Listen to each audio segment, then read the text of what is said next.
little bit of inspiration from our Instagram audience. I said, what's one of your hottest summer hookups you've ever had? Watching my girl get hit on at a pool in Vegas and end up watching them have sex back in his room. Someone else said, well, hiking in underground tunnels, it's super hot because it was so spontaneous.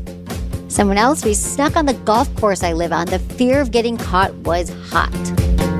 Look into his eyes. They're the eyes of a man obsessed by sex. Eyes that mock our sacred institutions. Bedroom eyes, they call them in a bygone day. You're listening to Sex with Emily. I'm Dr. Emily, and I'm here to help you prioritize your pleasure and liberate the conversation around sex.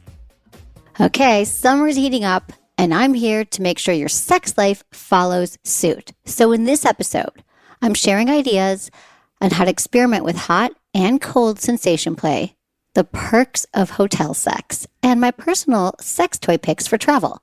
And if you can't get away this year, do not worry, because I've got sex tips for bringing the vacation into your bedroom. I also answer your questions like how to set boundaries for your bachelor, bachelorette parties, where to safely have sex in public, you want to try out some adventure, how to navigate a friends with benefits relationship, and what to do with penis anxiety if your partner plays with a toy that's a little bit bigger than you. All right, intentions with Emily. For each episode, join me in setting an intention. I do it, and I encourage you to do the same. So when you're listening, what do you want to get out of this episode? So my intention was to give you a roadmap for having a fun, hot, exciting summer. We all deserve it, right? Also, we have some great articles on our website, so check them out. We have sex positions for your summer bucket list. If you want to ask me a question, call my brand new hotline. It's 559-TALK-SEX or 559-825-5739. Just leave me your questions there or message me, sexwithemily.com/assemily. Include your name, your gender identity, location, age, and how you listen to the show. All right, everybody, enjoy this episode. Summer is here. We are just coming out of isolation, a pandemic, and there's been a lot written lately and talked about this being the summer of sex. Have you heard this? How to date during horny vax summer? Are we heading towards a summer of sex? Is this going to be the horniest summer of all time? Those are just some headlines in front of me right now. Obviously, we don't know what's going to happen, but it is true that many of us have been isolated during quarantine. Maybe we didn't really date, or when we did date, it was kind of disappointing. And if you're in a relationship, aren't you ready to get out of your house and have some fun this summer? I think that's the one thing we can all agree on. The sun is out. We're ready to have fun. But what are we going to do about our sex life? How do we get more adventurous? So let me just lay down some stats here for you. Hinge, one of the fastest growing dating sites, says that 85% of their users were open to going on dates as soon as lockdown lifts. Half of their users already arranged real-life dates.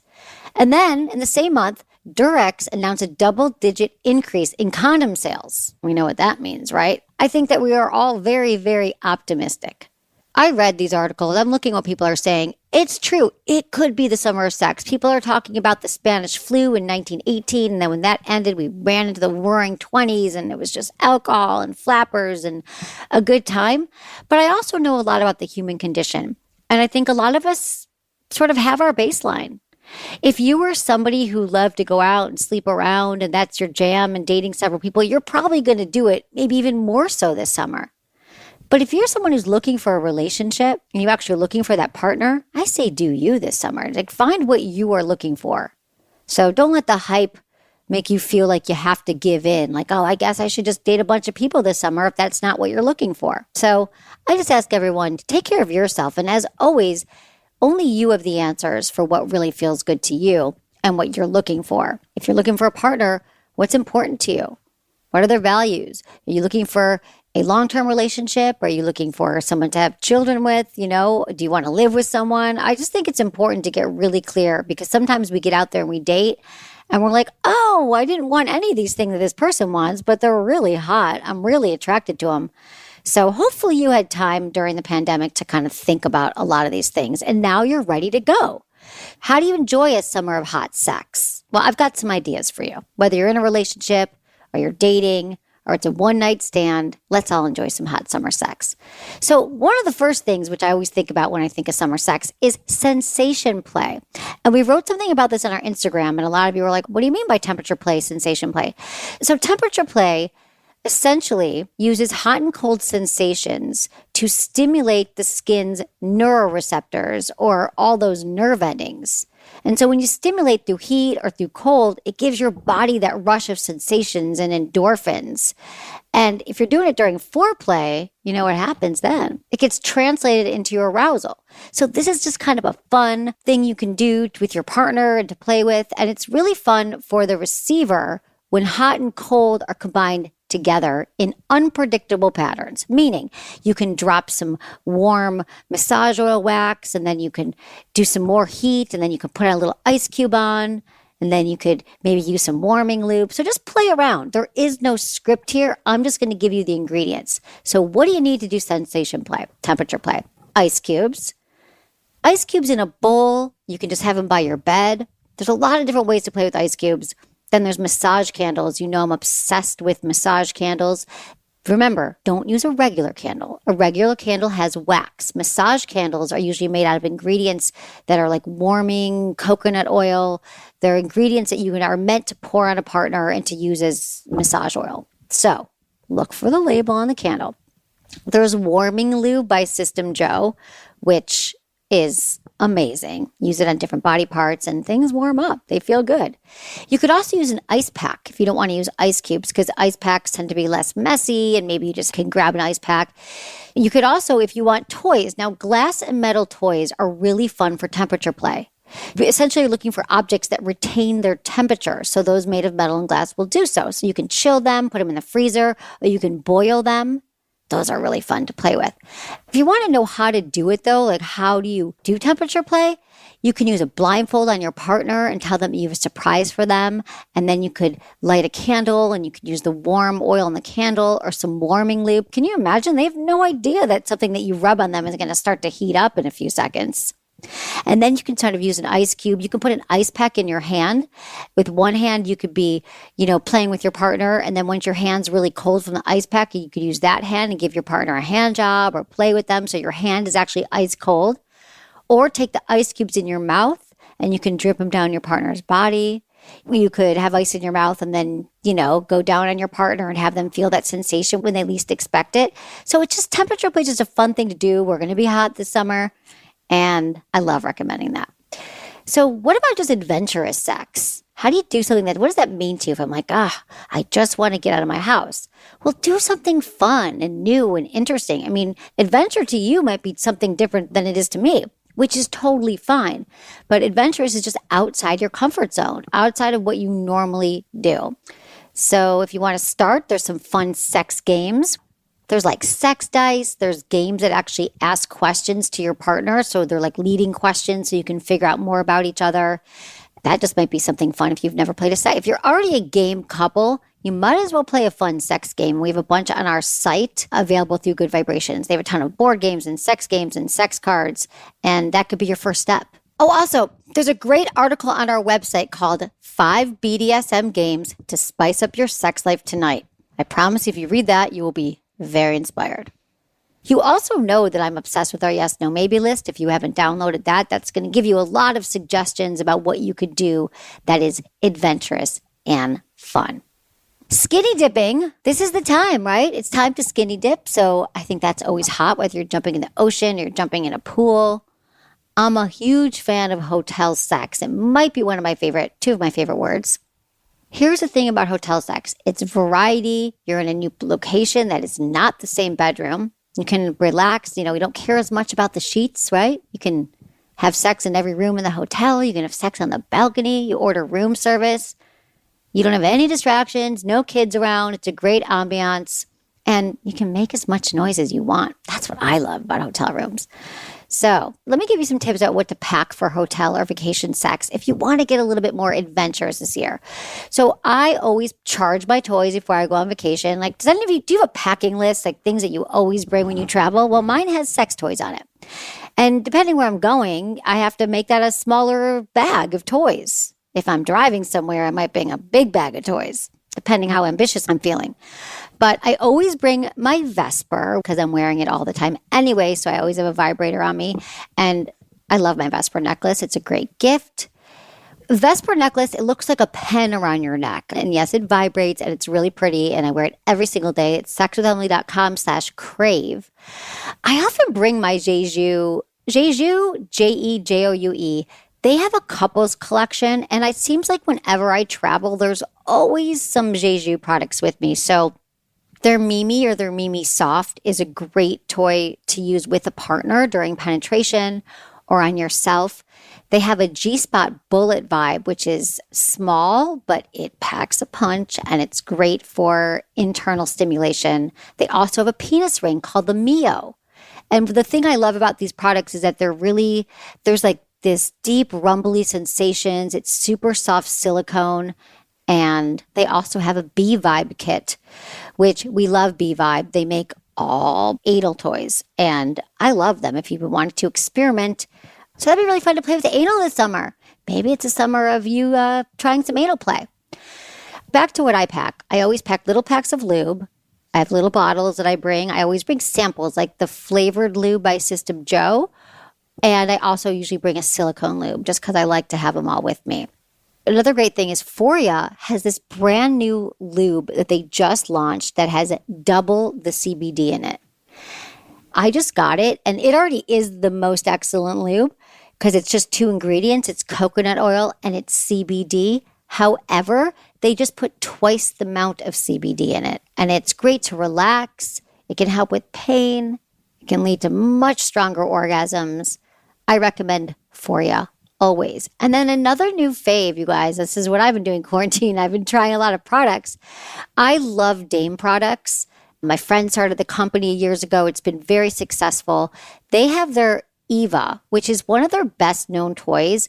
And I love the Eva because first of all, it's really small. Essentially, it's a waterproof like couples vibrator that you can use for stimulation during penetrative sex. So you got to picture the Eva. It looks like a little bug or something. And it has these little wings that tuck behind your labia. So you're essentially wearing it so you can use it hands-free, and you can also use it with a partner. So to me, that's a great getaway thing. The Dame Eva, if you haven't tried it or you haven't checked it out, it is so much fun and it's hands-free.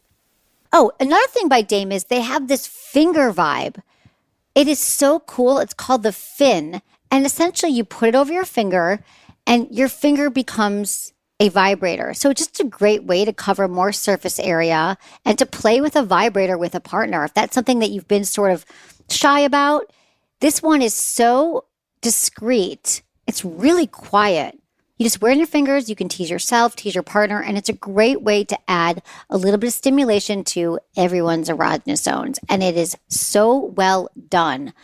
I love their products. They come in great little packaging. And they're water resistant and they're just adorable. So check out all the Dame products. So usually if I'm going away with a partner, I'll bring something like a penis ring. I'll bring a toy that can be used on a bunch of different body parts and definitely pack lube. So how do you continue to keep it interesting? Well, again, I'm going to remind you that you don't have to do all these things at once. Typically, we're just bored because we're doing the same things over and over again. So it can just be a matter of trying one new thing. You don't have to change it up every time. It also helps, to kind of get on the same page as your partner. Like, what do you want to do the next time you have sex? What do you fantasize about? What are you guys both excited? Ask them about the most memorable times they've had sex with you. You could think about your sex scripts. We did a great episode with Dr. Ian Kerner a few weeks ago. You can listen to that with your partner and find out what are the patterns that you want to mix up in your relationship. You can watch porn together. That's a great way to get ideas for mixing up your sex life. And I love Bellesa because they make porn that's for all genders. A lot of it is made for women. It's Bellesa, Bellesa. Super hot porn. And it's way more of a turn on for all genders, like I said. We have a new blog on our site, Summer Sex Positions. So I know you all love positions. So just check out that blog and you're going to have some new positions to try this summer. And I just asked you all, here's a little bit of inspiration from our Instagram audience. I said, what's one of your hottest summer hookups you've ever had? Here's some things you said. Watching my girl get hit on at a pool in Vegas and end up watching them have sex back in his room. The sound of the headboard hitting the wall is the heartbeat of summer. Someone else said, well, hiking in underground tunnels, it's super hot because it was so spontaneous.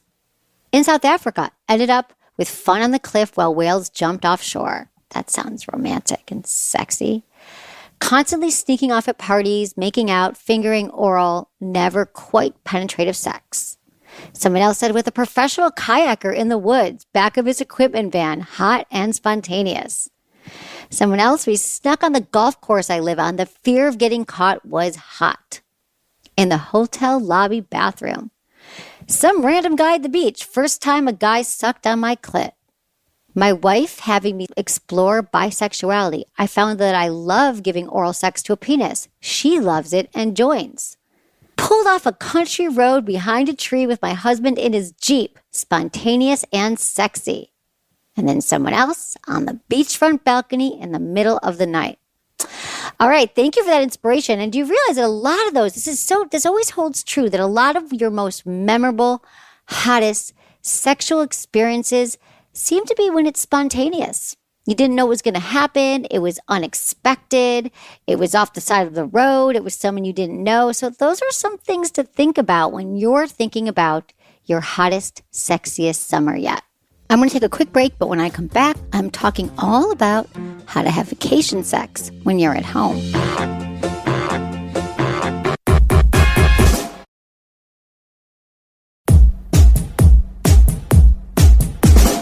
Before we get into your questions, my team had some summer sex quickie questions for me.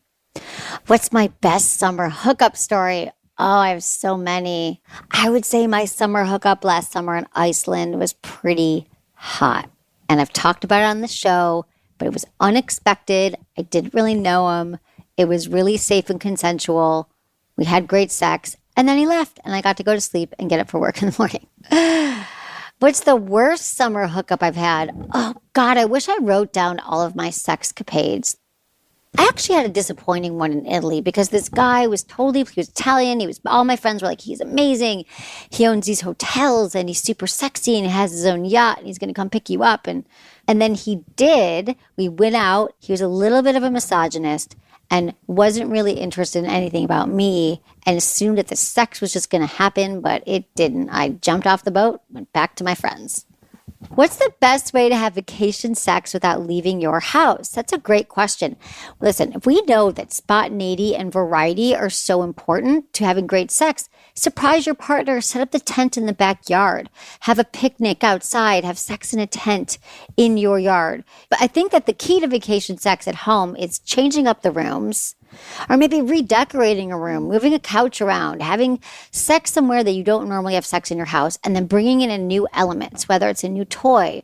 Maybe you bring your iPad outside under the stars and you set up a big, like a blow up mattress and you make it a really comfy bed outside. And then you have your iPad and you watch porn that you've never done before. That would be really hot. What country do I want to have sex in that I haven't yet? Ooh, I want to have sex in Buenos Aires. That's where I want to have sex, in Argentina. Okay, so now that we're so reliant and used to dating online, how can we start meeting and approaching people in real life? A lot of us are out of practice right now. We might have some social anxiety. We might not totally be ready to start, meeting people. But my first tip is to start saying yes to everything. Say yes to invitations that are coming in that you might not normally say yes to. Perhaps you had, there's someone that you're just acquaintance with and you're thinking, oh, do I really want to go to their party? But remember, we meet people through other people. So my first thing is just start getting out there and meeting people and talking to them. Practice striking up conversations. The other thing you can do is let everybody know you're single. If I have to say that in every episode, I will. But I'm telling you, whenever I say that to someone, I'm like, oh, yeah, I'm dating right now. I'm looking to be fixed up. Eventually, someone fixes you up. Or maybe they have a friend of a friend. Or maybe they go out and meet someone that night. These are all the ways we did it before we would date online. And also, I think that we have to get a little bit more resilient. I think we're all really bad at handling rejection. That might be another reason why we like the apps, because we're like, I don't have to get rejected in real life. But we have to just get more comfortable with the discomfort of rejection. Because once you go through it enough, you can just think, I'm practicing. I'm asking this person out. I'm putting my heart on the line. I'm being vulnerable. I'm saying what I want. And if this person doesn't meet me or they don't want the same things, I'm getting stronger as a person who is going after what I want and practicing. Because remember, it's a skill set. It takes courage to ask someone out. It takes courage to approach someone, but rejection is part of it. And I have to promise you all that it definitely gets easier over time. Like everything, the more you take risks with dating and with love, the easier it gets and the faster you're going to be able to find someone that you want to be with. All right, we should get some emails. This is from Maddox. Hey, Dr. Emily. So my fiance and I have discussed and wanted to get your opinion on this idea. We're both perfectly okay with partying during our bachelor parties, and we've given each other the green light to have sex or do whatever we feel like at our respective parties. Is that weird or unhealthy of us? Well, Maddox, only you get to decide if it's weird or unhealthy. I would definitely put boundaries around it. Do you both agree to tell the stories of what happened? Do you want to know every detail? Does she want to know every detail? Have you both ever had an experience with jealousy in your relationship? Is this a behavior that you've practiced before, like sleeping with other people and talking about it? I hope that it is, because I think the first time to practice talking about sleeping with another person, you're about to get married, could be kind of dicey. So I don't think that it's weird or unhealthy, only if you don't set boundaries around it and really have a conversation about what you're going to do with this information and make sure that you don't want to use it against each other in the future as like a weapon or something to make yourself feel bad. This is from Lauren, 28 in Indiana. Hey, Dr. Emily, I've always been turned on by the idea of having sex in public. The problem is I get way too anxious and paranoid about it and think that even if I do it discreetly, I'm going to get in trouble or get arrested. My boyfriend and I want to spice up our sex life by doing this. But again, I don't want to end up in jail for getting my sex on. Do you have any ideas on places that feel like having sex in public but won't necessarily get you in trouble? Thanks so much. I love the show. All right, here's the thing. It is illegal. That is true. So like I said, sex in your backyard, but making it seem like it's somewhere new and exciting. Perhaps sex in a park under a blanket. I mean, again, these are all illegal, but I'm just telling you stuff that I've done. I've had sex like a picnic in a park and a blanket over us, and we've kind of done that. But again, it's you got to be careful. You could go check into a hotel and you could have sex on the balcony. You could do it in your car. Like when you get home, you could, have your partner pull you out of the car and like do it in your garage before you get in the house. I mean, yes, it is illegal. You just have to make sure there's no one else around. People have sex when they're hiking or on a trail. I've had a lot of sex outdoors. I've not been arrested. I think even talking about it with your partner could be really hot. So just know you could always get in trouble, but why don't you just keep on the lookout? It might be hot.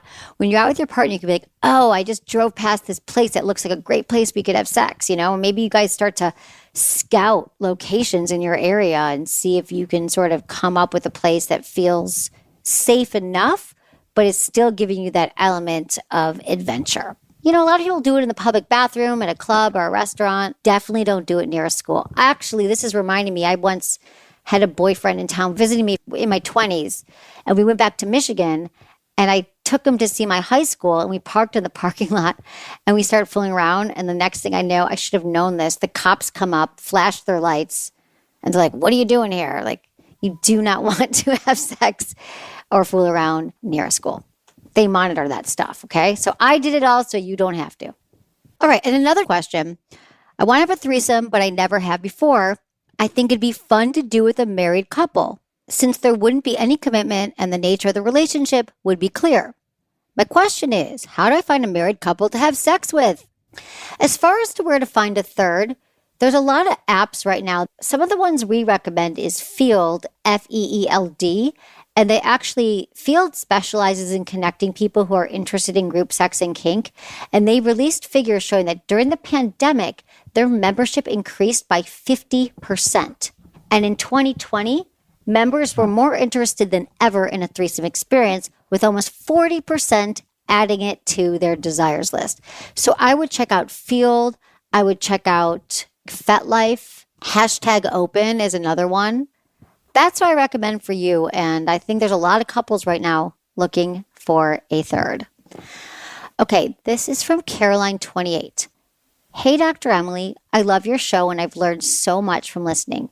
I recently moved to a new city and used dating apps to meet people. Went on a few dates, but really enjoyed spending time with one of them in particular.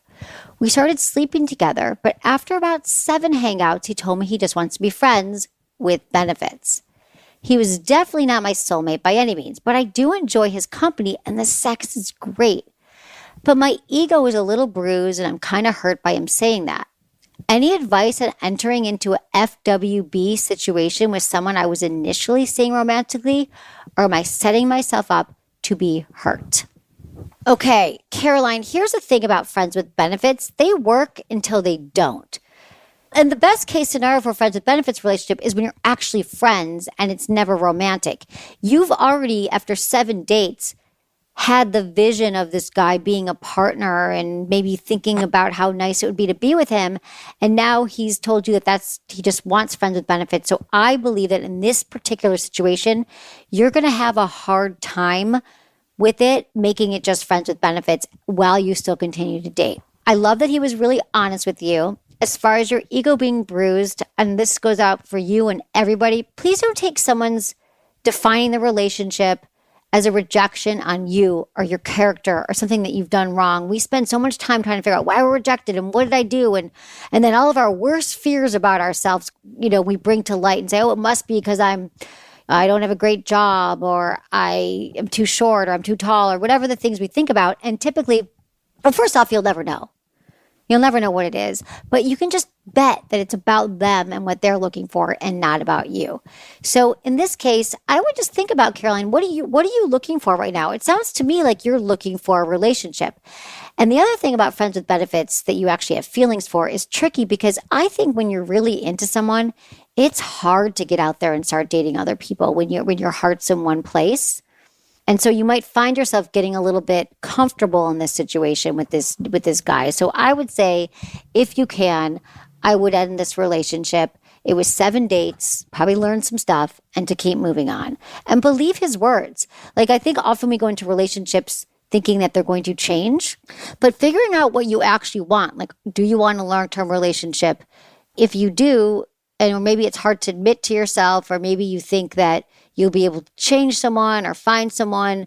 But if someone tells you they're not looking for anything serious, you have to believe them.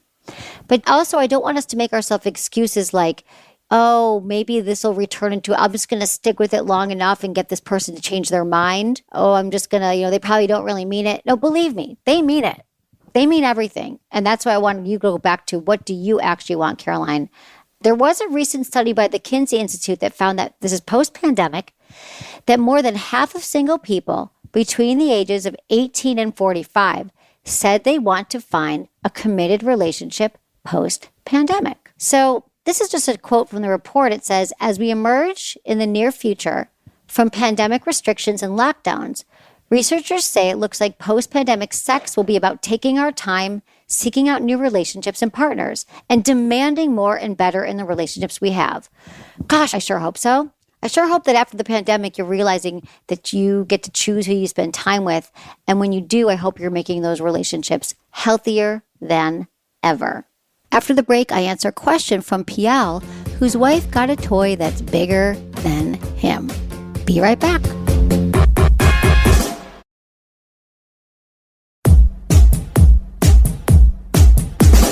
This is from Pial, 33, in Ireland.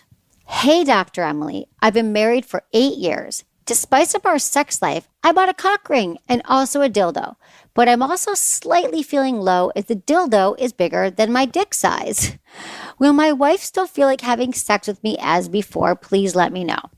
Yes, I can let you know that she will. It's just a different experience, a different kind of stimulation. It's something that's going to allow her to experience different sensations that she can't experience with a penis, but not because of your size. Listen, men are way more obsessed with their penis size than their partners. In all these years, I've never heard anyone tell me that they left their husband or they left a partner for a vibrator or a dildo. But your concerns are totally valid. I understand why you're thinking this. If I were you with your wife, I would talk to her about it. I'm sure she's going to reassure you and tell you it was great, but it's not you, baby. So we all want intimacy and connection and touch. You're not going to get replaced by a vibrator. And I love this question because you are not the only one thinking it. But I don't know. I don't think that's the way vulva owners think. We're not like, oh, well, I've got this bigger thing, or I'm going to choose this partner because of their penis. I mean, we're just not oriented that way. There's so many other things that go into great sex and great relationships. And having a penis of a certain size is not one of them. You're going to be fine. This is from Andy, 36 in Colorado.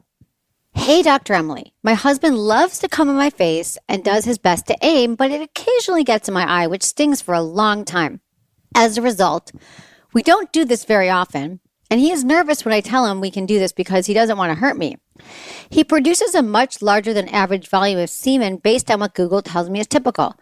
I have no problem with him coming in my face as long as it doesn't get in my eye, and love to please him as he is an incredible lover. I often cover my eyes with my hands right before he comes, but I'd love a sexy alternative to this idea. Any suggestions? And any suggestions on how to ease the eye pain when it does get in there? This is a great question, Andy. I don't know if I've gotten this question because it does happen and it does sting. You could get some sexy glasses or goggles or a blindfold or some kind of eye protection. A lot of people are buying these like blue light blocking glasses right now, and they make so many of them in really cool shapes. You could just wear one. You could wear them to bed. You could have it by the nightstand. You can also just turn your head away. But another thing you can do is you can position yourself so he comes more across from your face. So kind of like his penis is positioned to one side of your face. So it might just hit your mouth or your lips or your cheeks without risking your eyes. So if you're on your back, he can be kneeling next to you instead of front to you or above you. And if it does get in your eyes, just flush it out. Use some eye drops, like use some Visine eye drops, and the pain will go away. You probably know that. But I think this will be some fun, from different positions to play with, and maybe you get some sexy glasses. It's all fun and games till someone gets shot with semen in the eye. Okay, this is from Desiree. Hey, Dr. Emily, my name's Desiree, and I've been listening to your podcast for a few months now. I love it. I even signed up for your awesome newsletter. God, I love our newsletters. Have you signed up for our newsletter yet? You totally should. It's on our website. All right. Here's my situation. I have a pretty good sex life with my partner, but it could be better. For my birthday in October, we went to a sex shop and it was great. He picked out a few toys and this sexy schoolgirl outfit for me, but I can't bring myself to put on the outfit for him. I've brought it to his house multiple times and even brought it on a weekend getaway and still didn't wear it. I've had multiple partners in the past and haven't had any problem trying new things like anal or a video. But when it comes to my current boyfriend, I have like this mental block from being sexy and I don't know why. I want to wear it and spice up our love life. Can you please help? Also, I've been making all kinds of ridiculous excuses like, I don't know if I have the right shoes, or he lives with his parents. How am I going to put it on for him without them seeing it? I'm so lost. Thanks in advance. All right, Desiree. I've been in the same situation, and I think I understand why it's happening. I literally did the same thing. I had a boyfriend who bought me something once. He's like, why haven't you worn that? When are you going to wear it? You haven't worn it yet. And then I would try to wear it, but it didn't go, like we were going out at night. Let's say we'd be going out. And then I like put it on, but it never worked underneath my outfits. And then I knew that I was probably in my 20s, so I'd end up sleeping at his house, but I didn't have like an overnight bag at the time or a car. So I was like, and then when he was at my house, I didn't want to be like, wait a minute, I'll be right back, and then come out in the lingerie. It just all seemed really silly and staged and cheesy. I never did it. But what's helped me is to actually try on the outfit at home by yourself and get comfortable in it.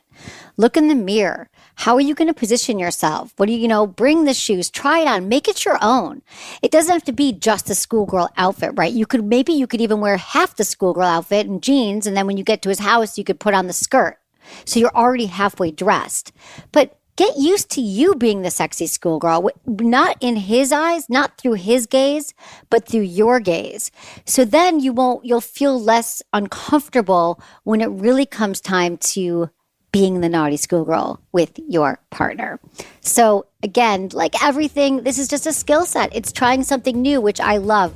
But I also know that feeling of like, when I'm just got to do it, I just got to do it. So practice will help get you there. I promise, Desiree. And thanks for your question.